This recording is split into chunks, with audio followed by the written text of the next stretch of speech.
Primeiro livro de Reis, capítulo 2. Quero ler dois textos com vocês hoje.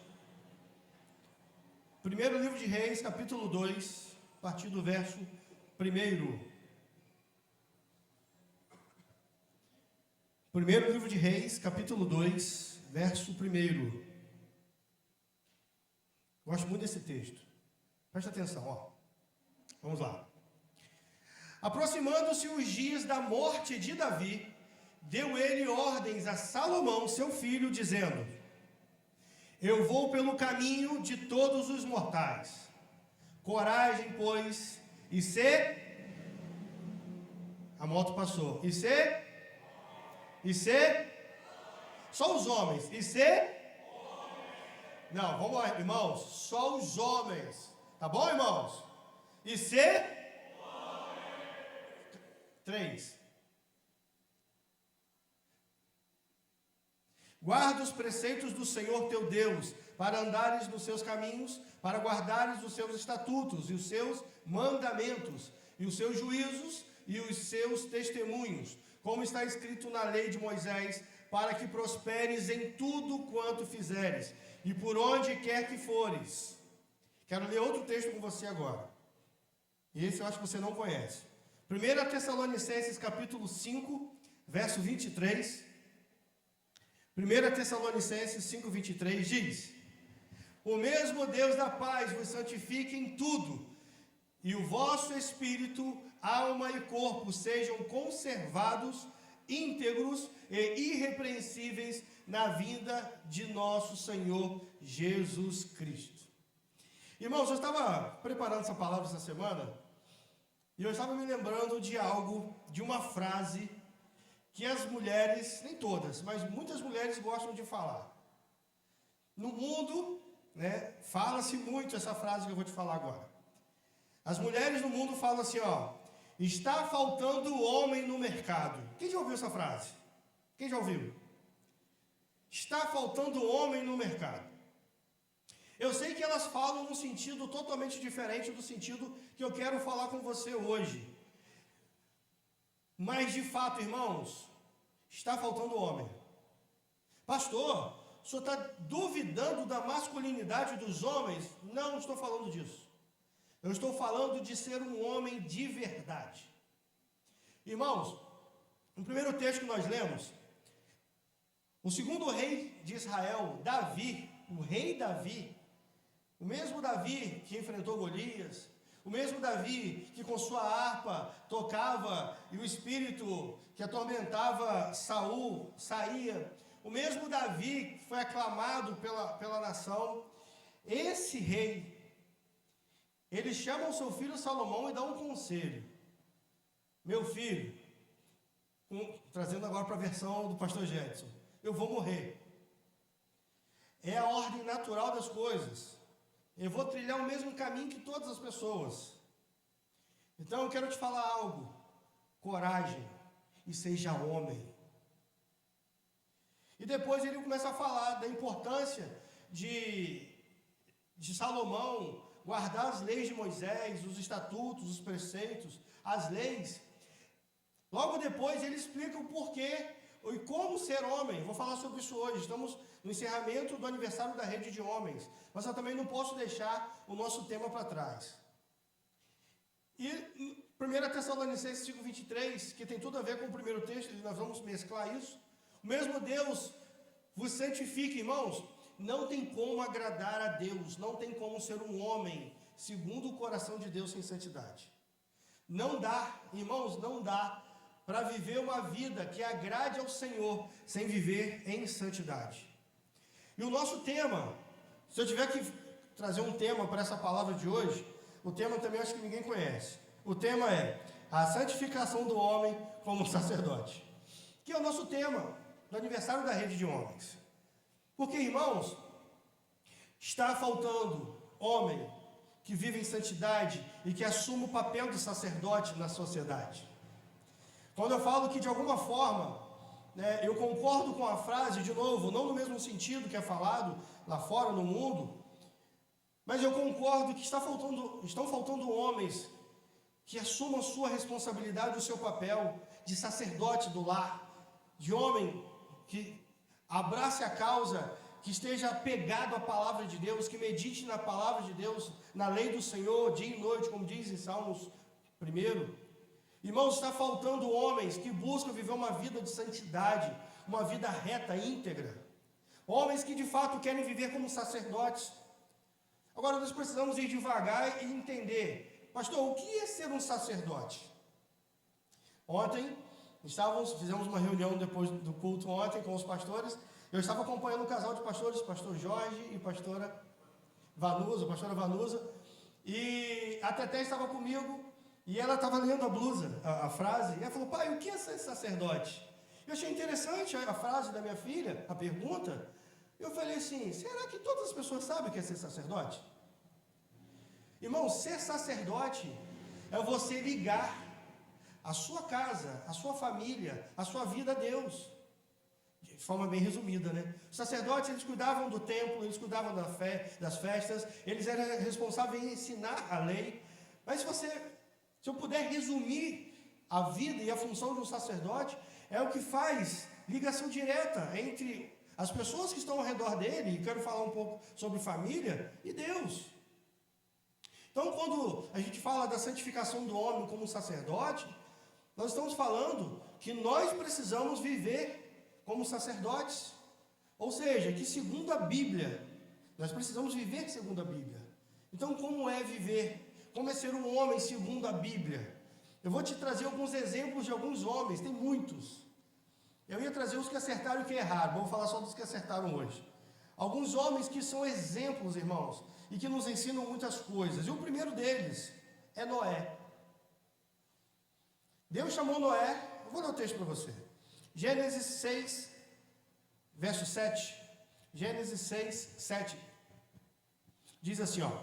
Disse o Senhor, farei desaparecer da face da terra o homem que criei, o homem e o animal, os répteis e as aves dos céus, porque me arrependo de o haver feito. Porém Noé achou graça diante do Senhor. Só até aí. O primeiro homem que eu quero falar é um homem que achou graça aos olhos de Deus. Noé. E Deus falou que ia exterminar a humanidade com o dilúvio, e Deus escolheu Noé e sua família para reconstruir, na verdade, para dar continuidade à história. Irmão, ser sacerdote é salvar a nossa família do dilúvio. Ser um sacerdote de verdade é proteger a nossa casa dos ataques do mundo. Ser um sacerdote de verdade é proteger os nossos filhos, é proteger nós que somos homens, e hoje a palavra é muito direcionada aos homens, é proteger o nosso casamento. Ser um sacerdote de verdade é fazer o que Noé fez, colocar os seus filhos e a sua família, no caso dele, também as noras, porque entrou ele, a esposa, os 3 filhos e as 3 noras na arca, 8 pessoas. Ser sacerdote de verdade é livrar sua família do dilúvio que está lá fora, do caos que está no mundo, irmãos. Irmãos, o mundo está um caos.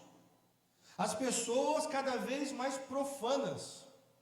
Um nível de promiscuidade. Ontem, eu, a Kelly e a Teté fomos à praia. Encontramos até a galera lá, né? A Edilene, as meninas, os jovens. Irmãos, estávamos tomando banho. Irmãos, tivemos que contemplar uma cena de 2 homens dentro d'água. Eu não vou nem entrar no mérito aqui, você já entendeu. O nível de promiscuidade, de sujeira, as pessoas estão se lambuzando na lama e dando risada, achando que está tudo muito maravilhoso. Nós precisamos, homem de verdade, que é sacerdote, proteger a nossa casa disso. E imediatamente peguei as minhas filhas e falei, vamos tomar banho lá na frente. Tomar banho de mar aqui não é legal. Aí eu brinquei, o mar aqui está poluído. Vamos para lá. Irmãos, cada um faz da sua vida o que quer, desde que a minha liberdade não venha ferir a sua. Porque a minha liberdade termina onde começa a sua. A sua liberdade termina onde começa a minha. Precisamos, nós homens, sacerdotes, salvar e proteger a nossa casa do dilúvio que está lá fora. Noé nos ensina, irmãos, que nós precisamos, de fato, cumprir com o nosso papel de sacerdotes. Não foi chamado de sacerdote, irmãos, não estou falando isso. Mas o que ele fez aqui foi proteger a casa dele. Ser homem de verdade é aquele que protege. Segundo exemplo é Abraão. Tiago 3,23 diz: e cumpriu-se a escritura que diz: e creu Abraão em Deus, e foi-lhe isso imputado como justiça, e foi chamado o amigo de Deus. Quer ser um sacerdote? Seja amigo de Deus. Mas o que é amigo? Tem pessoas aqui, irmãos, que eu já estou começando a considerar como amigos. Já estou aqui 5 meses. Já tem um amigo aqui na frente. Tem outros, tem um amigo ali. Agora, é normal que algumas pessoas estejam aqui hoje que eu não tenho muita intimidade com alguns. Por que eu já considero alguns aqui como amigos? Tem o Francis, que é meu amigo. Por que eu já considero alguns como amigos e outros ainda não? Porque eu tenho um nível de intimidade, de relacionamento, por exemplo, com o Francis, que eu não tenho com os outros ainda. Ser amigo é ter relacionamento, compartilhar as dificuldades, buscar ajuda. Ser amigo é estar junto, é estar disponível. Abraão, irmãos, Abraão foi chamado de amigo de Deus. Tamanha responsabilidade. Ser chamado, ser considerado amigo de Deus. Irmãos, isso é muito sério. Mas Abraão foi chamado. Vou te falar uma coisa. Você que é pai, homem, pai, tudo o que seu filho quer é olhar para você e ver e reconhecer você como amigo de Deus. Agora, não é pelo que você fala, é pelo que você faz. Estávamos conversando hoje na escola de líderes, né? E falando sobre isso. Até o Ícaro comentou que na época dele, quando ele era mais novo, ele ouvia isso. Faz o que eu mando e esquece o que você está vendo. Irmãos, isso não existe mais. Nós homens, sacerdotes, nós precisamos ser modelo. Nós estamos na visão celular no modelo dos 12. E uma das coisas que eu mais aprendo na visão celular no modelo dos 12, é ser modelo. É ser exemplo. É puxar a fila. Irmãos, nós precisamos entender a importância, nós homens, que essa sociedade está fraca, porque nós ainda não estamos assumindo o nosso papel e a nossa responsabilidade. Nós homens precisamos nos levantar, estufar o peito, arregaçar a manga da camisa e falar: eu vou lá fora, eu vou fazer a diferença. Enquanto os seus amigos do trabalho estão traindo a esposa, você é fiel à sua, você tem intimidade com Deus, você é amigo dele. Enquanto os seus amigos do trabalho estão lá vendo filmes e cenas pornográficas no celular, você está longe, fugindo da aparência do mal, porque você é amigo de Deus. Enquanto os seus amigos estão com palavras torpes, palavras que são pesadas, até para algumas pessoas lá fora, palavrões, palavras que não edificam em nada, palavras de maldição, você abre a sua boca para abençoar e para profetizar vida na vida das pessoas. Sabe por quê? Porque você é um sacerdote, você é amigo de Deus. Nós precisamos entender o nosso papel na sociedade, irmãos. Irmãos, uma coisa que nós precisamos começar a entender: a nossa missão como igreja não para aqui dentro de 4 paredes. As pessoas lá fora precisam reconhecer os frutos, os resultados da nossa vida aqui. Quais os frutos da reunião de hoje, do culto de hoje? Quais os frutos do culto de ontem? Que culto tremendo, irmãos. Ontem foi uma bênção. Quais os frutos disso na minha vida e na sua? Dentro da minha casa, na igreja, mas também lá fora. Uma coisa eu aprendi ontem: que se eu ver a cadeira numa praça, eu não toco nela. Quem estava aqui ontem vai entender a piada. Mas, assim como Abraão foi chamado de amigo de Deus, irmãos, eu fico imaginando Isaac, filho de Abraão, falando assim: o meu pai é amigo de Deus. A ponto de reconhecer, a Bíblia não diz que Isaac declarou isso, irmãos, mas eu fico imaginando Isaac falando assim: o meu pai é um exemplo. O meu pai foi entregar o maior sacrifício da vida dele, que até então seria eu, o filho da promessa. O meu pai ama mais a Deus do que a qualquer outra coisa ou pessoa. Pai, eu quero te falar uma coisa: tudo que seu filho quer ver, tudo que os nossos filhos querem ver, é nos ver amando mais a Cristo do que qualquer outra coisa. Quer ser um sacerdote? Quer ser um sacerdote? Ame mais a Deus do que qualquer outra coisa. Um dia perguntaram a Jesus, irmãos, Jesus, não por ele, mas as pessoas tentaram provar Jesus o tempo todo. Perguntaram uma vez a Jesus, qual o maior dos mandamentos? E qual foi a resposta de Jesus? Amarás o Senhor teu Deus. Irmãos, Jesus começa falando da necessidade de nós amarmos ao Senhor acima de tudo, com toda a nossa força, intensidade, com todo o nosso entendimento. Nós precisamos amar ao Senhor acima de tudo e de todos. Quer ser um sacerdote? Quer ser um homem de verdade segundo a Bíblia? Ame a Deus acima de tudo. Terceiro, esse não é tão famoso, mas talvez você conheça. Jairo era um dos principais sacerdotes. E Jairo me ensina uma coisa, irmãos. Jairo me ensina a me expor diante de Jesus, de Deus e das pessoas, da sociedade. Eu estava me lembrando de algo hoje. Irmãos, antes de conhecer Jesus, nós fazemos coisas que só depois que a gente se converte que a gente para pensar, meu Deus, eu fazia isso, eu falava assim, eu andava assim. Irmãos, quando eu paro para pensar, quando eu paro para ver as fotos, eu não tenho muitas, mas tem uma foto, eu já falei que eu vou trazer essa foto, foi na sala de jovens que eu falei isso. Irmãos, eu tenho uma foto, que não sou eu, e de fato eu nasci de novo, né? Mas irmãos, eu com um boné, com a camisa, com a bermuda aqui, andando todo, eu lembrei do bispo Enioto falando que andava assim. Irmãos, eu achava o máximo, me achar o fortão, o cara, irmãos, era um idiota. Mas o quanto eu tentava me expor para me sobressair. Eu ficava tentando me expor o tempo todo, fazendo gracinha, tirando camisa no meio da rua, chapado, para poder mostrar que eu era cara, era um banana, um manezão, um cabeção. Mas o quanto eu me expus para agradar o mundo e o diabo. Irmãos, hoje se eu tiver que me lançar aos pés do Senhor aqui na frente para agradar o meu Jesus, eu vou agradar. Eu vou me lançar, eu vou fazer.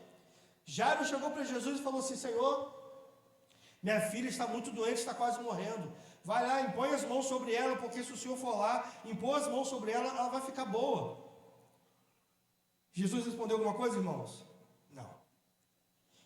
E a Bíblia diz que Jesus foi andando no meio do caminho, parou uma mulher que tinha 12 anos, que sofria com um fluxo de sangue. Eu fico imaginando Jairo, a filha dele quase morrendo, e parou a mulher para atrapalhar o milagre dele. Estava atrapalhando, não, irmãos.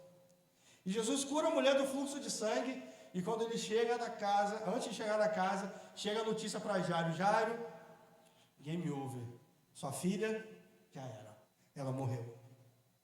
Jesus quando chega e fala assim, a menina não está morta, ela dorme. E Jesus chega na casa de Jairo e fala, Talita cumi, menina, levante-se. E aquela menina se levantou. Sabe por quê? Que houve, chega a me arrepiar agora. Sabe por que houve cura, libertação na casa de Jairo? Porque ele não era um sacerdote omisso. Ele não era um homem omisso que via a família ou um membro da família sofrendo e ficava calado, irmãos. Nós precisamos botar a boca no mundo. E se necessário for, nós buscarmos todos os dias ao Senhor de joelhos, buscando, porque a Bíblia diz que Jairo se expôs. Um dos principais da sinagoga se prostrou diante de Jesus no meio de todo mundo. Ele se humilhou ali e falou, Senhor, minha filha, vai lá e põe as mãos sobre ela, porque ela vai ser curada. Ele não teve dificuldade. Eu não vou me expor não, porque é minha imagem. Imagem? Irmãos, eu não estou preocupado com imagem. Eu não estou preocupado com a minha imagem. Eu estou preocupado em mostrar o poder de Deus através da minha vida e através de quem estiver ao meu redor. Não é sobre o pastor Gédson, o bispo Sandro, não é sobre quem está aqui, é sobre o nosso Jesus. O preço já foi pago na cruz, vimos ao teatro aqui, irmãos. O preço já foi pago na cruz do Calvário. O problema é que nós não nos posicionamos. Nós precisamos ser homens de verdade, que vão lutar pelas suas famílias, que vão ver algo de errado dentro de casa e vão buscar o Senhor. Senhor, a minha filha precisa de ajuda, a minha esposa precisa de ajuda, a minha família precisa de ajuda. Não tenha medo, não tenha receio de se expor para buscar o Senhor, e se necessário for, se ajoelhar diante dEle, se humilhar diante dEle, para que você obtenha a sua cura, a cura da sua família, a proteção da sua casa. Faça, irmãos. Agora eu vou complementar a frase, eu vou atualizar a frase. Na verdade, irmãos, não falta homem no mercado, falta sacerdote para essa sociedade. Faltam sacerdotes, homens que vão assumir a sua responsabilidade, o seu papel de protetores do lar. Jairo protegeu não só a casa, mas também a sua filha.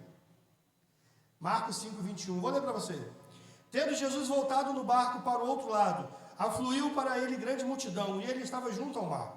Eis que se chegou a ele um dos principais da sinagoga, chamado Jairo, e vendo, prostrou-se aos seus pés.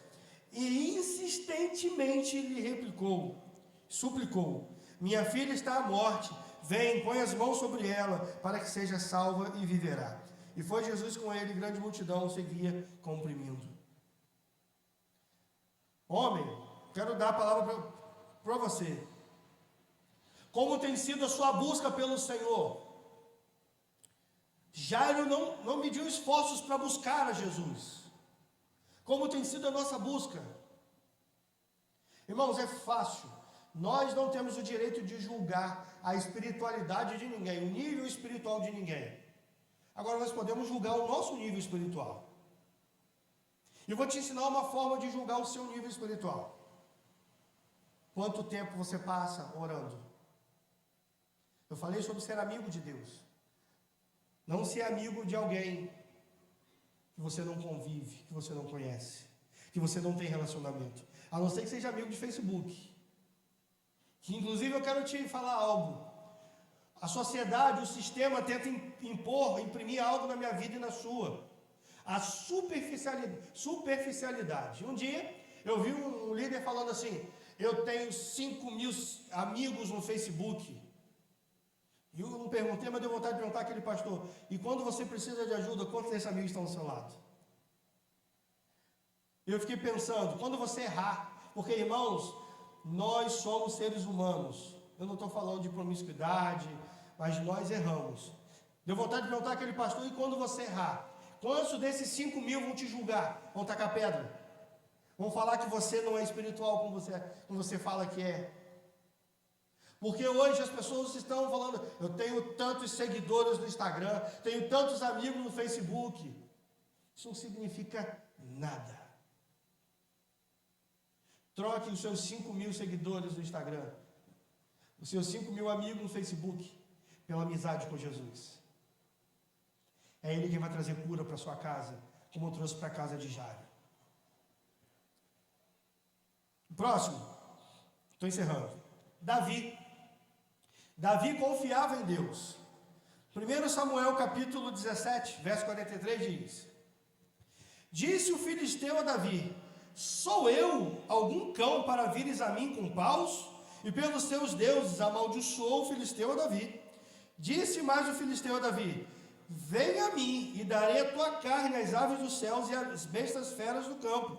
Davi, porém, disse ao filisteu: tu vens contra mim com espada e com lança e com o escudo, eu, porém, vou contra ti em nome do Senhor dos exércitos de Israel, a quem tens afrontado. Hoje mesmo o Senhor te entregará nas minhas mãos, ferir-te-ei, tirar-te-ei a cabeça, e os cadáveres do arraial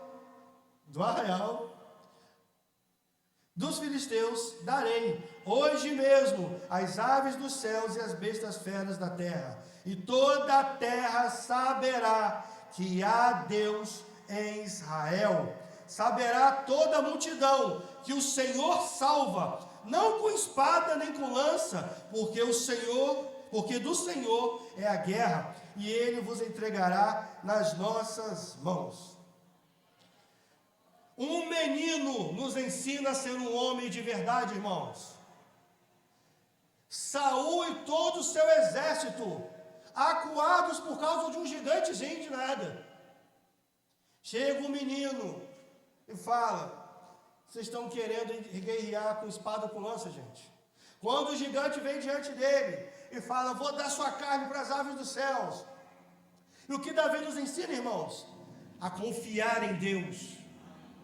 Davi nos ensina a importância de depositar toda a nossa confiança no Senhor. Porque o que ele declara para o gigante: Golias, você vem contra mim com essa espada aí, com essa lança, com esse escudo, são pesados, fortes, mas eu não vou com nada disso. Eu vou em nome do Senhor dos exércitos. O que Davi, qual a mensagem que Davi está mandando? Eu confio em Deus. Homem, em quem você tem confiado? Quando vem a dificuldade, onde você tem buscado ajuda? Homem, quando o gigante se levanta, como que você reage? Você reage como Saul e o seu exército? Ou você reage como esse menino que nos ensina, irmãos, a ser homens de verdade? Porque homem de verdade não é aquele que sabe o que está fazendo, é aquele que sabe o que Deus está mandando fazer. Homem de verdade não se adequa, não fica preocupado com os moldes do mundo. Ele está preocupado em cumprir com os propósitos de Deus, da forma que Deus manda. Vou te provar. Quando Davi se apresentou a Saul, falou assim: meu rei, o teu servo apacentava as ovelhas do meu pai. Eu estava lá apacentando as ovelhas, veio o urso e o leão. Eu matei os dois. Saul vira e fala assim: calma aí, você quer ir guerrear? Eu quero guerrear contra o gigante. Então tá bom. Usa a minha armadura. Irmãos, nunca queira usar algo que não é seu. Deus tem uma unção específica para você. Deus tem algo específico para você. Não queira usar a armadura de outra pessoa, é da outra pessoa. Não queira usar a armadura, os moldes do mundo. Confie em Deus. Davi foi com sua funda. E quantas pedrinhas do ribeiro ele pegou? 5 pedrinhas do ribeiro. 5 pedrinhas lisas do ribeiro, detalhe. Ele pegou 5 pedrinhas do ribeiro. Irmãos, logicamente falando, humanamente falando, era impossível vencer aquele gigante.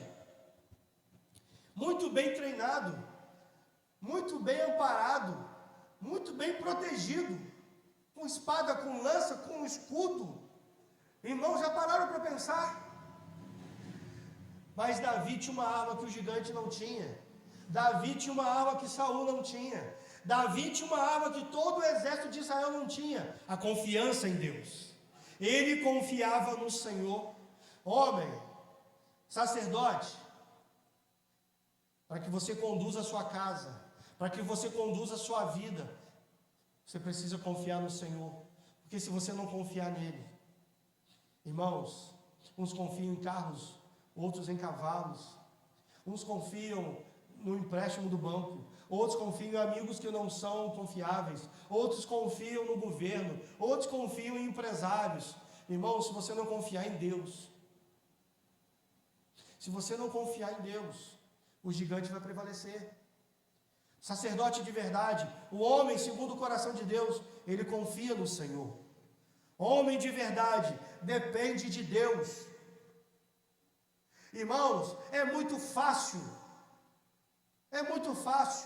quando está tudo dando certo, irmãos. Quando nós dependemos de Deus, quando nós confiamos no Senhor, irmãos, ninguém nos para. Não tem gigante que nos paralise.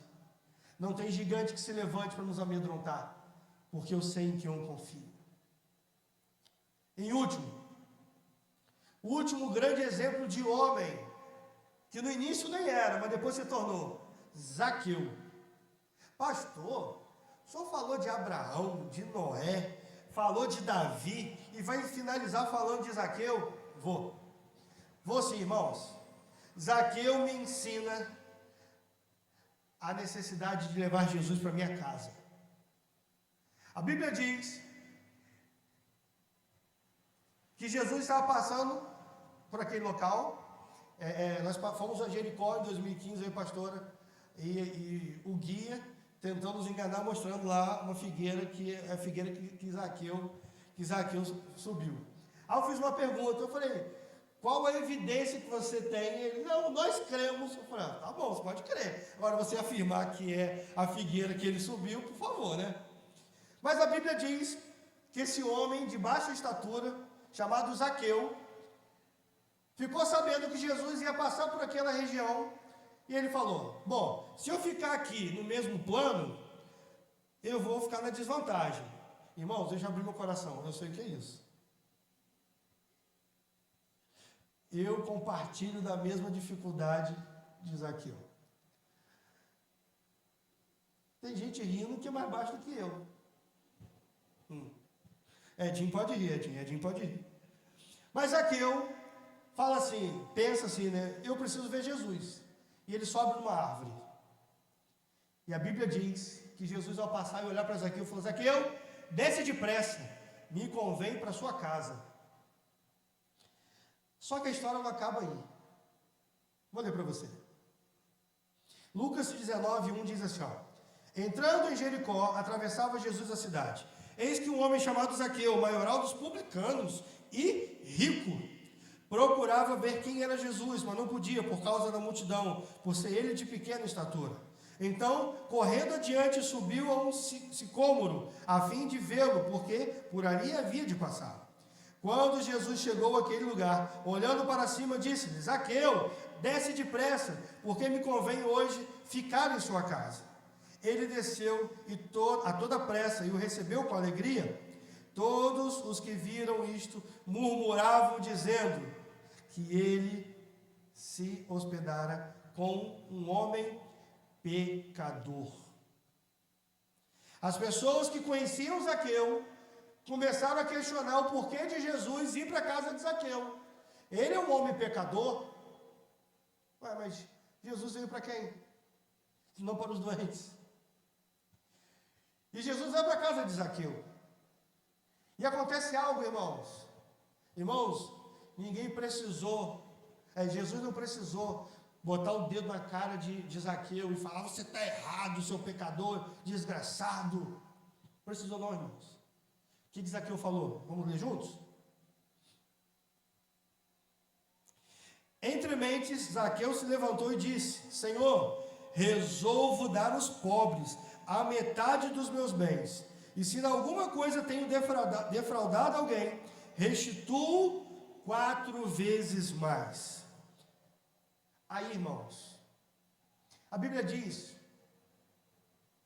que quando eu confesso e deixo o pecado, eu alcanço misericórdia. Por que as pessoas criticavam tanto Zaqueu?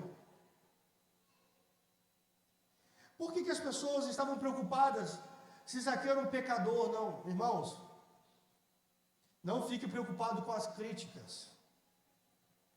Críticos sempre estarão tentando nos paralisar.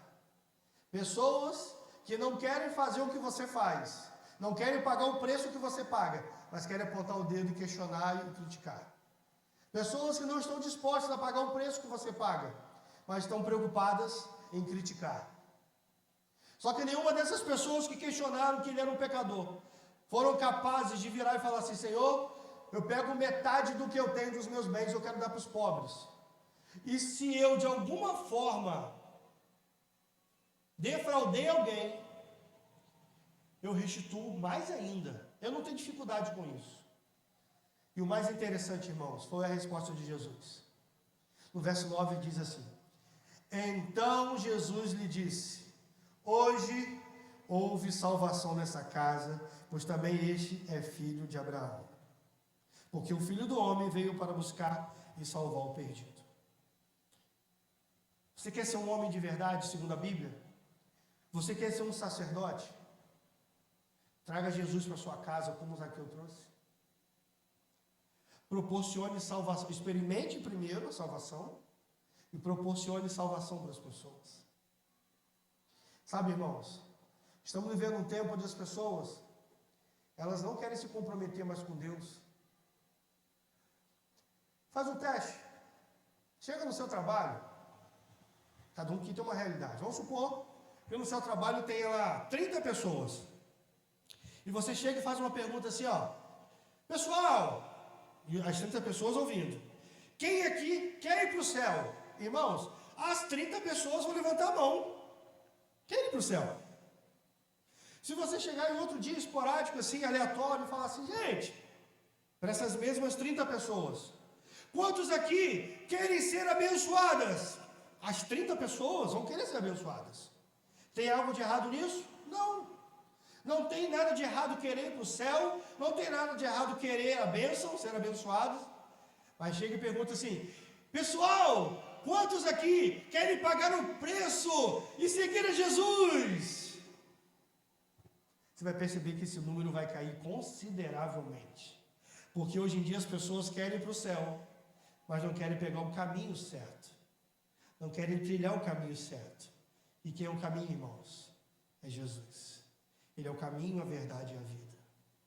E nessa noite, se você tiver que sair daqui, lembrando de um personagem, que você lembre de Zaqueu.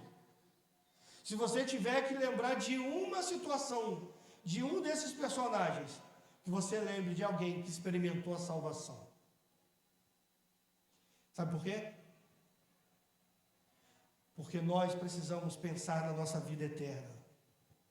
Nós estamos muito apegados às coisas da terra, irmãos.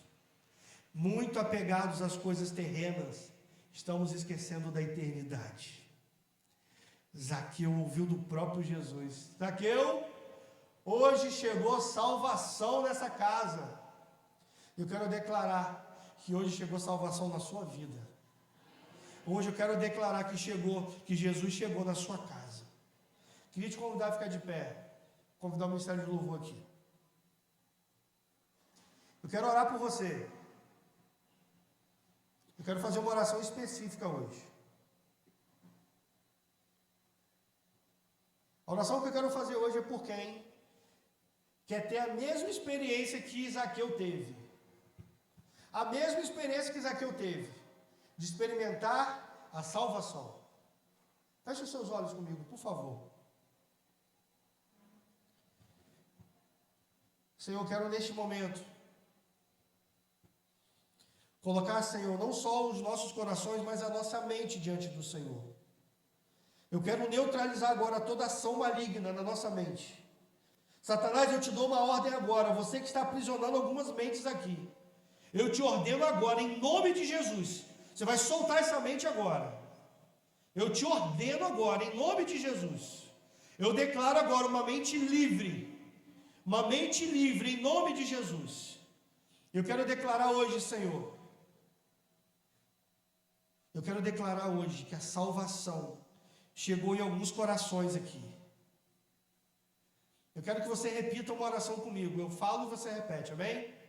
Repita assim comigo. Senhor Jesus, nessa noite, eu reconheço a tua soberania. Eu reconheço que não posso viver sem o Senhor. Eu reconheço que sou pecador e que preciso de perdão. Perdoe os meus pecados. Escreva o meu nome no livro da vida. Em nome de Jesus. Amém. Ainda com os olhos fechados. Eu quero saber quem fez essa oração pela primeira vez.